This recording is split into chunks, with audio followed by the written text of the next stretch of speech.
হুন্না লিবাসুন লাকুম ওয়া আনতুম লিবাসুন লাহুন্না। হে বিশ্ববাসী, স্বামী স্ত্রী সম্পর্কটা কেমন? বিবি হলো স্বামীর লিবাস আর স্বামী হলো বিবির লিবাস। লিবাস মানে কাপড়। এই যে আমি পরে আছি জুব্বা, এর ভিতরে আছে লুঙ্গি আর আছে গেঞ্জি, মাথায় আছে টুপি, এগুলো আমার বিবি, এগুলো আমার বিবি। আর আমার বিবির গায়ে যেগুলো আছে, আমার বিবির গায়ে সেরওয়ার আছে, আমার বিবির গায়ে চুড়িদার আছে, ওড়না আছে, ওগুলো হলাম আমি। আল্লাহ ক্রস করে দিয়েছে। পুরুষের পোশাক, স্বামীর পোশাক হলো তার বিবি, আর বিবির পোশাক হলো তার স্বামী। হুন্না লিবাসুন লাকুম ওয়া আনতুম লিবাসুন লাহুন্না। চারটা তফসির করব, 1 2 দিয়ে গুনবো, ধ্যান দিয়ে শুনবেন, উঠে চলে এটা। নাম্বার 1, সারা পৃথিবীর মানুষ লিবাসকে পরিষ্কার পরিচ্ছন্ন রাখতে ভালোবাসে। লিবাস নোংরা বলে সে নিজেই সাফ করে।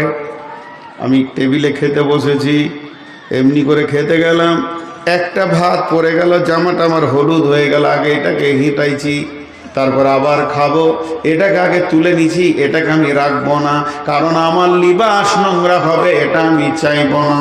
তা আমার রব বলছে, যা তোর বিবি তোর লিবাস, তুইও বিবির লিবাস। আমি যখন গোসলখানায় ঢুকেছি, বাথরুমে গোসল করতে, মাথায় পানি দিয়েছি, সাবান মাখতে শুরু করলাম, বিবি আমার পেছন থেকে এসে বলছে সাবানটা দাও। আমি একটা পিঠটাকে সুন্দর করে দলে দিই, একটা পিঠের ময়লা তুলে দিই, আমার দ্বারা সম্ভব হচ্ছে না। আমার বিবি আমার পিঠটাকে, আমার সাইডগুলোকে হাত দিয়ে সাফ করে দিল। সে চাইলো আমার লেবাসটা আমি গুছিয়ে নিলাম, পরিষ্কার করে নিলাম। তাহলে ওই পর্যন্ত কি শেষ না? আমার বিবি যখন গোসলখানায় ঢুকবে, আমিও গিয়ে বলবো সাবানটা দাও, তোমার পিঠটা, ঘাটটা, তোমার পেছনটা আমি সুন্দর করে সাফ করে দিই। তুমি ওকে সাফ করবে, ও তোমাকে সাফ করবে, ও তুমি ওর দিকে নজর রাখবে, ও তোমার দিকে নজর রাখবে। তাই আমি আল্লাহ বলেছি, হুন্না লিবাসুন লাকুম ওয়া আনতুম লিবাসুন লাহুন্না। কি তোমার সৌন্দর্য, ও তোমার সৌন্দর্য বাড়াতে থাকবে। মানুষ যেমন লিবাসের দিকে খেয়াল করে, তাকে পরিষ্কার করে, আয়রন করে আলনাতে তুলে দেয়, তেমনি তুমি বিবির দিকে খেয়াল রাখবে, বিবি তুমি স্বামীর দিকে খেয়াল রাখবে। এর জন্যে আমি কোরআনে বলেছি, হুন্না লিবাসুন লাকুম ওয়া আনতুম লিবাসুন লাহুন্না। নাম্বার 2, লিবাস কি করে? লিবাস কি করে? লিবাস কি করে? পোশাক কি করে? পোশাক কি করে? পোশাক কি করে? পোশাক ইজ্জতকে ঢেকে রাখে। মনে করলেন এখানে একটাও মহিলা নাই, কোনো প্রজেক্ট নাই, একটা ঘরের ভিতরে আপনার 200 জন পুরুষ আছেন, আমি আছি। আমি যদি সমস্ত শরীরের কাপড়গুলো খুলে দিই, যদিও পুরুষের ভিতরে আমি থাকতে পারবো না, আমাকে লজ্জা লাগবে, তাহলে আমাকে পুরুষের সামনেও হলেও সমাজের ভিতরে বসিয়ে রেখেছে কে? এত মানুষের ভিতরে নরনারীর ভেতরে আমাকে বসিয়ে রেখেছে কে? আমার ইজ্জতকে ঢেকে রেখেছে এটা আমার বিবি। আর আমার বিবিকে যদি মহিলাদের ভিতরে দেওয়া হয়, 500 মহিলার ভিতরে দরজা লাগিয়ে দিলেও সে শরীরে কাপড় খুলে দিয়ে থাকতে পারবে না, তাকে লজ্জা লাগবে। তাহলে তাকে আমি সেই সমাজে রেখেছি কে? না, আমি পুরুষ তাকে সেই সমাজে ঢেকে রেখেছি। আল্লাহ তাবারক ওয়া তাআলা বলছেন, আমি একে অপরকে লেবাস কেন বললাম? হে নারী, তুমি শুনে নাও, তোমার স্বামীর ছোট ছোট ছোট ছোট বদগুণ তুমি দেখতে পাবে, কোনো কারণে গায়ে বাইরে সমাজে বেইজ্জতি হয়ে যাবে। এই কথাটাকে তুমি তোমার মা বাপের এখানে তুলে দিও না, সামাজিক ভাবে অপমান করিও না। স্বামীকে সব সময় ঢেকে রাখবে, স্বামীর ইজ্জতের কথা মানুষের সামনে তুলে ধরবে না। তোমার ছোট, তোমার স্বামী যদি তোমাকে ছোট বড় উঁচু নিচু কিছু বলে দেয়, তুমি না তার পোশাক সেটাকে তুমি ঢেকে নিও। তোমার মা আব্বাকে ফোন করে বলে দিও না, তোমাদের জামাই আমাকে বলছে কুত্তার বাচ্চা শুকরের বাচ্চা, মুখ দিয়ে আগে বেরিয়ে গেছে পুরুষ, এটা বলে দিও না, ফাটল ধরে যাবে। তুমি তো ওর পোশাক, ওকে তুমি ঢেকে লাও। যদি কোনো মেয়ের গায়ে হাত দিয়ে দিয়েছে, এই নিয়ে চর থাপড় হয়ে গেছে, সেটাকেও তুমি ঢেকে লাও। যদিও তোমার ছোট বোন বলে দুলা ভাইয়ের ব্যাপারে কি শুনলাম, বলে ওটা বাজে কথা, ফালতু কথা, আমি তো এখানে রয়েছি, এই বলে তাদেরকে সেটাকে মিটিয়ে দাও, কারণ তুমি তাকে ঢেকে রাখবে। 3 নম্বর হলো তোমার স্বামী তোমার কাছে রাত্রিবেলায় কি অবস্থায় আসতে চায়, তার কেমন মন মানসিকতা, এটা যেন তুমি খবরদার তোমার সহেলিদেরকে বলে দিও না, তাহলে তোমার স্বামী তো ন্যাংটা হয়ে গেল।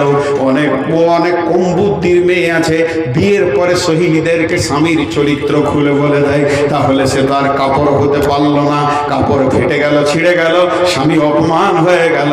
খবরদার তুমি এটা বলবে না, তোমাকে পোশাক বলা হয়েছে, তুমি তাকে ঘেরে ঘুরে রাখবে।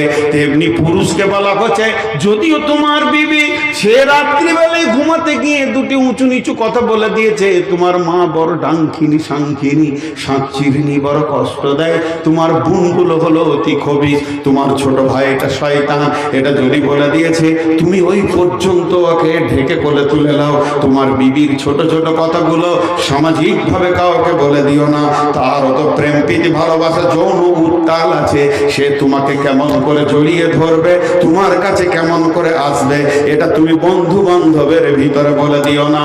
তাকে তুমি নাঙ্গা করবে না, সে তোমাকে নাঙ্গা করবে না।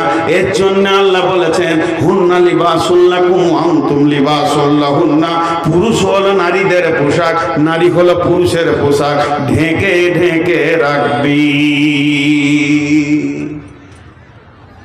কয়টা হলো? কয়টা ব্যাখ্যা হলো? 4টা করবো বলেছি, 2টো হলো। একটা হলো মানুষ পোশাকের যত্ন নেয়, আর একটা হলো পোশাক মানুষকে ঢেকে রাখে, 2টা হলো। নাম্বার 3, পোশাক মানুষের সৌন্দর্য বাড়ায়। আর একবার বলছি, পোশাক মানুষের সৌন্দর্য বাড়ায়। বাড়ায় কি বাড়ায় না? কথা বলে না? আমি যদি শুধু একটা জাঙ্গিয়া পরে বায়ান করতাম, হতো কি হতো না? বায়ান হতো, কিন্তু দেখে মনে হতো একদম ন্যাংটা সাধু বেলদার, খারাপ লাগতো। তারপরে লুঙ্গি পরলাম, একটু সৌন্দর্য বাড়লো, গেঞ্জি পরলাম আর একটু বাড়লো, জুব্বাটা পরেছি আরও বেড়েছে, মাথায় টুপি নিলাম, সৌন্দর্য আরও উপরের দিকে উঠতে লাগলো। খানিক পরে এবার এক চশমাটা লাগাবো, আরও ভালো লাগবে, মাথায় রুমাল নিলে আরও ভালো লাগবে। তেমনি আমার বেবি শুধু পায়জামা পরেছে, এরপরে ওড়না মানে কামিজ পরলো, সালোয়ার কামিজ হয়ে গেল, চুড়িদার হয়ে গেল, উড়নি নেবে আরো ভালো লাগবে, ভালো বোরখা পরবে আরো ভালো লাগবে, মাথার বোরখাটা নেবে আরো দেখতে সুন্দর লাগবে। যত পোশাক বাড়বে তত সৌন্দর্য লাগবে। তাহলে আমার সৌন্দর্য আমার বিবি, তার সৌন্দর্য আমি। কেন? আমার মামা ফোন করছে, হ্যালো কোথায় আছিস রে? বলে জালসায়। বলে সামনে জানুয়ারি মাসের 2 তারিখে চলে আসবি বউকে নিয়ে আমার বাড়ি। কেন? তোর ছোট ভাইয়ের বিয়ে, মামাতো ভাই। বাস খুব খুশিতে আমি লাফাইছি, মামাতো ভাইয়ের বিয়ে যাব। এবার বিয়ের আগের দিন বিবিকে বলছি, কাপড় চোপড় গোটাও, আমার সঙ্গে তুমি যাবে। এবার বলেন 4 চাকা হোক 2 চাকা হোক, বিয়ের সমাজে 500 লোক ঘোরাফেরা করছে, তারই ভিতরে আমার মতো জোড়া জোড়া 62টা এসেছে। ওর ভিতরে আমি যখন আমার বিবিকে নিয়ে যাব, মনে মনে বলবো, খালি তোদেরই মাল আছে নাকি, খালি আমারটা দেখ পেছনে এলো। আমার ইজ্জত বাড়লো, আমার সম্মান বাড়লো, আমার সেই বিয়ে ঘরে সৌন্দর্য বাড়লো, সে সেখানকার বৌমা হলো, আমি তাদের ছেলে হলাম। তেমনি পক্ষান্তরে আমার শ্বশুর বাড়ি থেকে যদি কেউ ডাকে, মেয়েকে ফোন করছে আসবি, আর জামাইকে সাথে করে নিয়ে আসবি, আমি ওর সঙ্গে যাব। ও তখন ওর বোনের মাঝে 62 জোড়া এসেছে, উইও নেমে বলবে, খালি তোদের একা আছে নাকি দেখ, আমার স্বামী হলো আন্তর্জাতিক বক্তা, 2 জনে গায়ে গা লাগিয়ে এত দূর গাড়িতে এলাম, খালি একবার দেখ, আমিও তোদের কাছে আমার সৌন্দর্য বাড়বে। তাই আমার আল্লাহ বলছেন, তুই ওর সৌন্দর্য, ওর সৌন্দর্য তুই। কিন্তু কিছু বোকা লোক আছে, স্বামী বিবিটা যখন বললো চলো একবার ঘুরে আসি খালা দেখাতে, যা না গে তুই যা, আমার কাজ আছে আমি যাবো। বেটাকে বলছে খবি রে তোর মাকে দেখাতে তোর খালাদা ঘরে, এটা ভুল, তুমিই যাও। কোরআন বলছে তুমিই যাও, ছেলেকে দিয়ে সেই আনন্দ পাবে না। পক্ষান্তরে কোনো মেয়েকে আমার বিবিকে বলছি চলো মামাদের ঘর থেকে ঘুরে আসি, তুমি যাবো ভালো লাগে না, মাথা ব্যথা করছে, এক বোকা মেয়ে। স্বামী ডাকছে বেরিয়ে যাও। রাসূলুল্লাহ সাল্লাল্লাহু আলাইহি ওয়াসাল্লাম একটা সফরে যেতেন তো একটা বিবি নিতেন সাথে, এরা বুঝে না। তাহলে তিনটে হলো। 4 নম্বর, পৃথিবীর মানুষ সব কিছু ভুলে যায় কিন্তু পোশাক ভুলে না। হাজি ভাই কথা বলেন। কোন লোক মার্কেটে কি বলছে চশমাটা আনা হয়নি, ভুলে গেছি কিনা, চাচা তোমাদের চার্জারটা দাও তো, চার্জারটা আনতে ভুলে গেছি মোবাইলের, হয় কি হয় না? মানুষ চার্জার ভুলে যায়, চশমা ভুলে, কলম ভুলে, কিন্তু বাড়ি থেকে বের হওয়ার পর হাটে ঘুরছে লুঙ্গি পরে না, এই ভুলে গেছে। এরকম লোক আছে কি? নাঙ্গা ঘুরে বেড়াচ্ছে, যা সারা কাপড় পরি নেই, এটা কোনোদিন হয় না। যেমন জীবনেও সে পোশাক ভুলে না, তেমনি তুমি তোমার বিবিকে ভুলো না। হৃদয়ের সাথে মনে প্রেমে বেঁধে রাখো, তোমার বিবি তোমাকে বেঁধে রাখবে, সামাজিকভাবে তুমিও তাকে বেঁধে রাখবে। আল্লাহ তাবারাক ওয়া তাআলা বলেন হুন্না লিবাসুল লাকুম ওয়া আনতুম লিবাসুল লাহুন্না। আসসালামু আলাইকুম ওয়া রাহমাতুল্লাহি ওয়া বারাকাতুহু। মেয়ের বিয়ের পূর্বে বাবা ফকির হয়ে যায় কেন? সে ভিক্ষা করে করে বিয়ে দেয়, তাতেই ফকির হয়ে যায়। এই উত্তরটা ভালো করে দেবেন। তার মানে এটা বুখারী শরীফের 13 নম্বর হাদিস, পরে বলবো ইনশাআল্লাহ। কই গো দাঁড়াও, বিষয়বস্তু একটা একটা জিনিসকে খেয়াল করি। জি আপনারা আমার কথা বুঝতে পারছেন? কথা বলে না, 1 2 1 2 করে উঠছে। তাহলে স্বামী স্ত্রী কত মধুর মহব্বতের সম্পর্ক। বিবিকে দেখবেন বেশিরভাগ মেয়ে নির্যাতিত হয় ওর ননদার শাশুড়ির কারণে, হয় কি হয় না? মেয়েরাই মেয়েকে জ্বলায়, মেয়েরাই মেয়েকে জ্বলায়। ও মনে করে ভাগ্য ভালো আমি, আমার ভাই ছিল বলি তোর জায়গা হলো, তো তুইও তো কারো ভাইয়ের কাছে রয়েছিস। এটা হিসাব ওরা কোনোদিন করে দেখবে না। চলেন বিসমিল্লাহির রহমানির রহিম। দরাবাল্লাহু মাসালাল লিল্লাযীনা কাফারু ইমরাতা নূহিন ওয়া ইমরাতা লূতিন কানাতা তাহতা আবদাইনি মিন ইবাদিনা সালিহাইনি ফাখানাতাহুমা ফালাম ইগনিয়া আনহুমা মিনাল্লাহি শাইয়্যা ওয়া কিলা দুখুলান নারা মা'আদ দাখিলিন। ওয়া দরাবাল্লাহু মাসালাল للذين آمنوا امرأة فرعون إذ قالت رب ابن لي عندك بيتا في الجنة ونجني من فرعون وعمله ونجني من القوم الظالمين ومريم ابنة عمران التي أحسنت فرجها فنفخنا فيه من روحنا وصدقت بكلمات ربها وكتبه وكانت من القانتين। ওই চাদরওয়ালারা, আপনারা চাদর নিয়ে ওই পেছন দিকে যে লোকগুলো আছে আস্তে আস্তে এদিকে আসেন, আগে বলাটা ধরো। জি ভাইয়া চাদর যাচ্ছে, যে যে অবস্থায় আছেন চাদরের টাকা না দেয়া করবেন না। আমি বক্তব্য রেখে যাচ্ছি, আমিও 2-5 মিনিট কালেকশন করব, কিন্তু এই যে চাদরওয়ালাদেরকে আমি পাঠালাম আল্লাহর হস্তে, যার কাছে যা আছে। আজকে এই মাদ্রাসাটা ছিল বলি 3টে কোরআনের আয়াতের ব্যাখ্যা আপনারা শুনলেন, যদি না থাকতো তো কে দিত? আর আমিও কাঁঠাল গাছ থেকে হইনি, আর আমাকে আল্লাহ মাথায় ওহি করে ভরে দেয়নি। আমিও এরকম মাদ্রাসায় পড়েছি বলি 2টি কথা বলতে পারছি।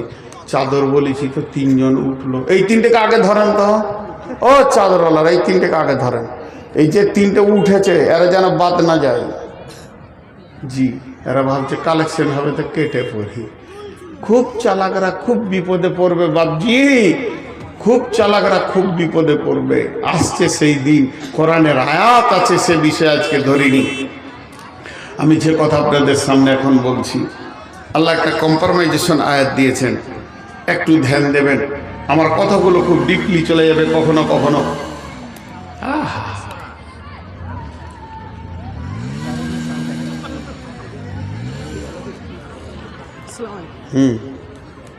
ওয়ালাইকুম আসসালাম। এখানে দাও। এই তোর প্যান্ট কেন ছিঁড়া রে? কেউ মেরেছে নাকি তোকে? লাত রাত খেয়ে এসছিস কোথাও? ওইটা স্টাইল ছেঁড়াটাই ঠিক মনে হচ্ছে কারো বেটিকে ধরতে গেছিল, লাত খেয়ে এসছে। আর টাকা নাই, একদম নাই, মোটেই নাই, পকেটে হাত ভর, যা ভাগ। আরেকটা কত সুন্দর দেখেন,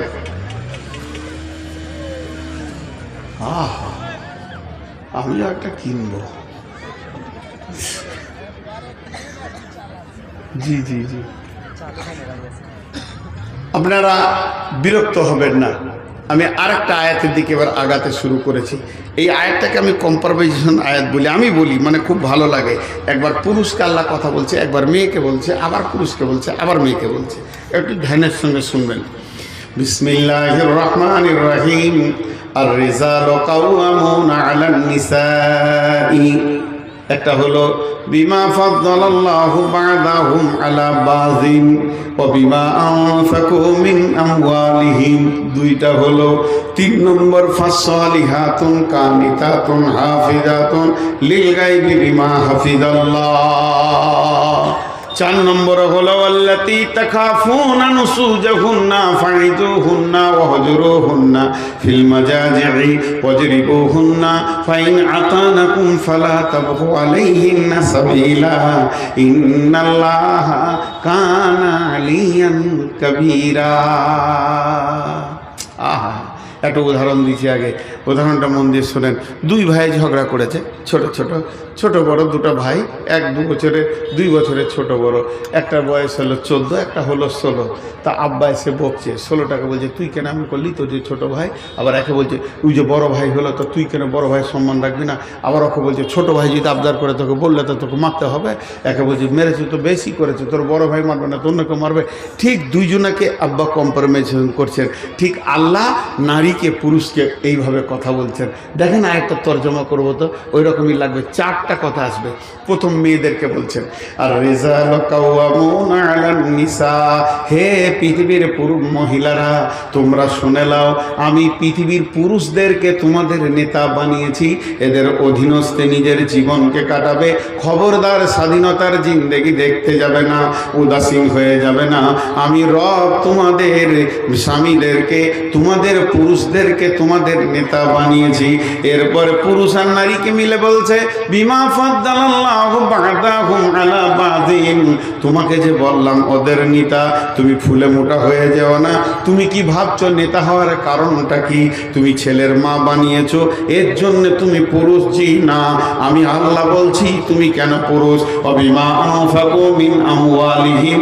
তুমি ইনকাম করে তোমার বিবির পেছনে খরচা করবে।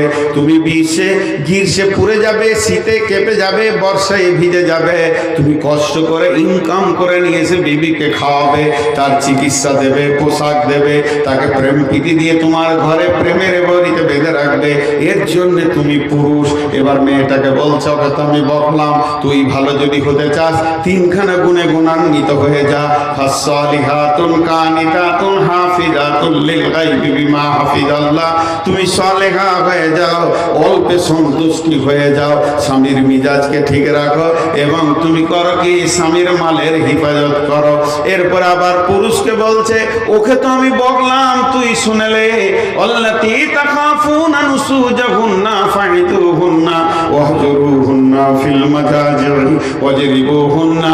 তোর বিবি যদি কথা না শোনে, তাকে ছোট ছোট হাদিস কোরআনের কথা বলে বলে বলে বলে বলে বলে তাকে তুমি দিনের দিকে ডাক। তাতে যদি না শোনে তাহলে বিছানাটাকে আলাদা করে দে। তোর বিছানায় তাকে নিবি না, একই ঘরের ভিতরে রাখবি, কিন্তু তোর বিছানায় উঠতে দিবি না। এতে যদি ওর জ্ঞান সোজা না হয়, ওয়াজরিবুহুন্না, তাহলে তাকে তুমি দুটি একটু হালকা করে মারো। ফালা তাবগু আলাইহিন্না সাবিলা। বিবিকে মারার জন্য কোনো রাস্তা খুঁজিও না। ইন্নাল্লাহা কানা আলিয়ান কাবীরা। আমার আল্লাহ সর্ববড় খবর রাখনেওয়ালা। তুমি কেন মারছো, কি করছো, এটা আমার রব তার বিচার কাণ্ডে। অতএব সুন্দর করে আল্লাহ বলে দিলেন। তাহলে 1 নম্বরে কি বললেন? পৃথিবীর যত নারী আছে তারা অধীনস্থে জীবন কাটাবে, পুরুষের অধীনস্থে জীবন কাটাবে। তারা কোনোদিন নেতৃত্বের গদিতে বসবে না, নারী কোনোদিন নেতৃত্ব গদিতে বসবে না। যে দেশের নারী নেত্রী হবে, যে ফ্যামিলির নারী নেত্রী হবে, যে ফ্যামিলিটা নারীর অধীনস্থে চলবে, এখানে কোনোদিন শান্তি বিরাজ হতে পারে না, অশান্তি আর অশান্তি চলবে। আল্লাহ তাবারক ওয়া তাআলা নারী নেতৃত্বকে মেনে নেয়নি, নারীর নেতৃত্বটাকেও আল্লাহ গ্রহণ করেনি। আল্লাহ তাবারক ওয়া তাআলার রাসূল নারী নেতৃত্বের উপরে লানত দিয়েছেন। তাহলে একটা নারীর কয়টা নেতা হবে? একটা নারীর নেতা হবে 4টা পুরুষ। প্রথম হবে তার বাপ, তারপর হবে তার ভাই, তারপর হবে তার স্বামী, তারপর হবে তার ছেলে। বাপ ভাই, যদি বাপ ভালো থাকে সুস্থ থাকে তো বাপ হবে একটা নারীর ম্যানেজার। যদি বাপ মারা যায়, প্রবাসে চলে যায়, বিদেশে চলে যায়, পাগল হয়ে যায়, ওই মেয়েটির নেতা হবে তার বড় ভাই, পর্যায়ক্রমে তার ভাইরা হতে থাকবে। বাপ ভাই যেদিন বিয়ে দিয়ে দেবে, মেয়েটার নেতা হবে তার স্বামী। যেদিন স্বামী মারা যাবে, যদিও মায়ের পায়ের তলে জান্নাত, তারপরও শুনেলেন মা ওই ছেলের বিনা হুকুমে আপনার কিনা বাড়ির চৌকাটার বাইরে যেতে পারে না, কারণ ছেলে হয়ে যাবে তার ম্যানেজার। এরপরে যদি কোনো মেয়ে জাহান্নামে যায়, আল্লাহ যদি কোনো মেয়েকে জাহান্নামে ফেলে, মুফাসসিররা বলছেন তার গলাতে 4টা মেয়েকে বেঁধে দেওয়া হবে। একটা হলো তার বেটি, 2টা হলো বোন, 3 নম্বর স্ত্রী, 4 নম্বর মা। 4খানা মেয়েকে গলায় নিয়ে সে জাহান্নামে যাবে। এমন হবে কোন মেয়ে জাহান্নামে যাবে আর তার গলাতে 4টা পুরুষকে বেঁধে দেওয়া হবে, বাপ ভাই স্বামী সন্তান। তার কারণ পৃথিবীর বুকে যখন কোন পুরুষের কিয়ামতের মাঠে বিচার হবে, তো পুরুষটাকেই সামনে করে বিচার হবে, আর তার সঙ্গে কাউকে ডাকা হবে না। কিন্তু একটা নারীকে যখন আদালতে তোলা হবে, তখন 4 জন পুরুষকে দাঁড় করিয়ে নারীটার বিচার হবে, কারণ এরা পুরো ছিল পুরুষ, এরা ছিল ওর মালিক। কেন তোমার গাড়ি পৃথিবীতে অ্যাক্সিডেন্ট করেছে, গুনাহ করেছে, বাপ ভাই তুমি কি কানা ছিলে? জালসার দিনে তোমার যুবতী বোনটা, বেটিটা, তোমার ইয়ং বউটা রাস্তায় কি চরিতার্থ করেছে, রাত্রিতে তুমি কেন খবর রাখনি? এ ব্যাপারে কিয়ামতের মাঠে প্রশ্ন হবে। অর্থাৎ যার গাড়ি অ্যাক্সিডেন্ট করে, গাড়ির মালিক ছাড়া যেমন গাড়ি কিনে বিচার হয় না, যে মেয়েটি গুনাহ করবে ওর পুরুষকে ছাড়া, ওর মালিক ছাড়া কিয়ামতের মাঠে বিচার হবে না। এরপরে চলেন আল্লাহ তাবারক ওয়া তাআলা বলছেন, হে পুরুষ তোমাদেরকে নেতা বানালাম, তোমরা ভাববে হয়তো না আমরা অনেক দামি হয়ে গেছি, তাছাড়া কি আমরা নেতা হয়? জি না, তুমি কি ছেলের মা বানিয়েছো এর জন্য নিজেকে পুরুষ মনে করছো না? তুপুর যদি ছেলের মা বানানোটাই সব থেকে পুরুষত্বের প্রতীক চিহ্ন হয়, তুমি সারা বছর মেহনত করলে একটা ছেলের মা বানাবে। আর শুকর এক সিজনে 1.5 ডজনের বাচ্চার মা বানায়, কুকুর অন্তত 6টা 7টা বাচ্চার মা বানায়, তাহলে কি তারা বড় পুরুষ? না, সন্তান বানানোটা পুরুষের প্রতীক চিহ্ন নয়। বিমা ফাদ্দালাল্লাহু বা'দাহুম আলা বা'দিন, আমি আল্লাহ তোমাদের প্রেম যমুনার জোয়ারে সন্তানটাকে হীরের টুকরো তুলে দিই প্রেম সমুদ্র থেকে। এটাই হচ্ছে তোমাদের বড় নিয়ামত, এর জন্য কেউ কারো উপরে যাবে না। অবিমা আনফাকু মিন আমওয়ালিহিম, হে পুরুষের দল, তোমাদের দায়িত্ব হচ্ছে ইনকাম করে নিয়েছে বিবির পেছনে খরচা করবে, বিবিকে তুমি খাওয়াবে, পান করাবে, বিবিকে তুমি আনন্দ দেবে, এবং বিবির পেছনে তোমার খরচা হবে, তবেই তুমি সমাজে পুরুষ। জি ভাই, বিবি মানে ঠান্ডা, বিবি মানে জান ঠান্ডা, আর এখন বিবি মানে জান গরম। ভাই আপনাদের বিরক্ত লাগছে নাকি? যেতে যেতে তো সব চলেই গেল। যত বিবির কথা বলছি তত বিবির কাছেই চলে গেছে না। দেখছে টাটকা গরম বায়ন শুনছি, এখনই বিবিকে দেখা করি, এ ঘর চলেই গেল। একটু সবর করেন। জি আল্লাহ বলছেন, তো একজন ওর সেই ফ্যান, সিলিং ফ্যান দেখেছেন? সিলিং ফ্যান এরকম ঘুরবে, উপর থেকে হাওয়া নিচে নামাবে, হ্যাঁ, আর জানটা ঠান্ডা হবে। তো একজনের ফ্যানের ক্যাপাসিটার যেটা থাকে, ওই ফ্যানের মোটরের কাছেই থাকে, ব্যাটারির মতো, ওটা কী বলে? ক্যাপাসিটার বলে, কেউ কন্ট্রোলার বলে। তো ওই ক্যাপাসিটারটা খারাপ হয়ে গেছে, পুরাতন, ওটাকে ফেলে দিয়ে একটা নতুন লাগিয়েছে। যে নেগেটিভটা পজিটিভ, পজিটিভটা নেগেটিভে করে দিয়েছে। ফ্যানটা সোজা ঘুরবে না উল্টা ঘুরবে? উল্টা ঘুরবে। তো উল্টা ঘুরলে ওপরের হাওয়া নিচে আসবে না, নিচের হাওয়া পড়ে যাবে। নিচের হাওয়া উপরে যাতে তার লুঙ্গি ধরতে হবে, নাহলে আবার মুশকিল হয়ে যাবে। ঘটনা এরকম ঘটে যাবে। তো দেন দেন, যার যেমন আছে দেন। এখন দুটি তার লাগাচ্ছি। নবীজি বলছেন তুমি মহারানা দিয়ে বিবিকে আনো, নেগেটিভ। তুমি মহারানা দিয়ে বিবিকে আনো, বিবির কাছে টাকা নেবে না।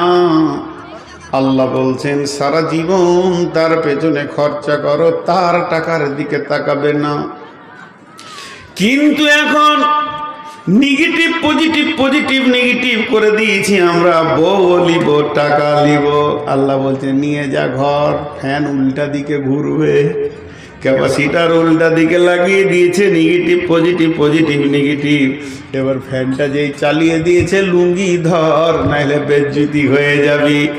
বউটাকে নিয়ে এসেছে তার বাপের বাড়ির টাকা নিয়ে, এমন ঘরের ভিতরে অশান্তি শুরু হয়ে গেছে। এখন বংশকে বংশ খালি জেলখানা দেখতে পেয়েছে, জেলখানার গেট দেখতে পেয়েছে। নচে তোমার কোনো উপায় নাই, মান সম্মান থাকবে না, চলে যাবে, ধুয়ে যাবে, শেষ হয়ে যাবে। অতএব সমস্ত শান্তি আল্লাহর হুকুম এবং রসুলের তরিকাতে ভরা আছে। যখনই আল্লাহর হুকুমের বাইরে চলে যাবেন আর শান্তি পাওয়া যাবে না। কোরআন যে বলল তোমার বিবির কাছে রয়েছে শান্তির সম্ভার, সেটাকে তুমি গ্রহণ করো, আনন্দ করো, মাখামাখি করো, একে অপরে লুটে লাও, আনন্দ করে লাও এবং শান্তিটা নিয়ে নাও।